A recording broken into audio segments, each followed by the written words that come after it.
கருணாநிதி வாரிசுகள் ஸ்டாலின் பாராட்டு. செங்கல்பட்டில் வீட்டுமனை பட்டா வழங்கும் நிகழ்ச்சியில் முதல்வர் ஸ்டாலின் பேசி வருகிறார். கல்வியில் எப்படியாவது மதவாதத்தை திணிக்க பாஜக அரசு முயற்சிப்பதாக கூறிய அவர், தமிழகத்தில் ஒருபோதும் நடக்காது என தெரிவித்தார். மேலும் தமிழகம் குறித்து திமிராக பேசிய மத்திய அமைச்சரை மன்னிப்பு கேட்க செய்து கருணாநிதியின் வாரிசுகள் என்பதை திமுக எம்பிக்கள் நிரூபித்து விட்டனர் என்றும் அவர் பாராட்டினார்.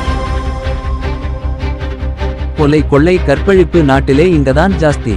டைம்ஸ் ஆப் இந்தியாவின் அதுக்கு என் படி நாட்டிலேயே அதிகமாக பாட்னாவின் 5.2 விழுக்காடு கொலை சம்பவங்கள் நிகழ்ந்துள்ளன. டெல்லியில் 32.78 விழுக்காடு கொள்ளை சம்பவங்களும் ஜெய்ப்பூரில் 34.2 விழுக்காடு கடத்தல் மற்றும் கற்பழிப்பு சம்பவங்களும் நடந்துள்ளன. இந்த தகவல்கள் 2022 இல் நாட்டில் நடந்த குற்ற சம்பவங்களின் அடிப்படையில் கணக்கிடப்பட்டுள்ளது. சென்னையில் கொலை 1.2 விழுக்காடு, கொள்ளை 16.4 விழுக்காடு, கற்பழிப்பு 0.8 விழுக்காடு சம்பவங்கள் பதிவாகியுள்ளன. வருகின்ற 14ஆம் தேதி வெளியாகும் கூலி டீசர்.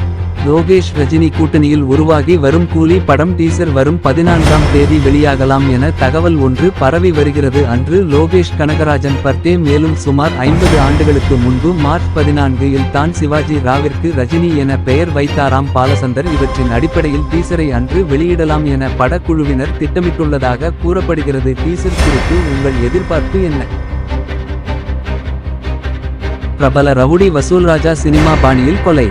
காஞ்சிபுரம் அருகே பிரபல ரவுடி வசூல்ராஜாவை சினிமா பாணியில் நாட்டு வெடிகுண்டு வீசி படுகொலை செய்த சம்பவம் நடந்துள்ளது. திருக்காலிமேடு பகுதியில் 5 பேர் கொண்ட கும்பல் படுகொலை செய்து விட்டு தப்பி ஓடியதாக தெரிகிறது. கொலை செய்யப்பட்ட வசூல்ராஜா மீது ஆள் கடத்தல், கொலை, கொள்ளை உள்ளிட்ட 20க்கும் மேற்பட்ட வழக்குகள் நிலுவையில் உள்ளதாக காவல்துறை தெரிவித்துள்ளது.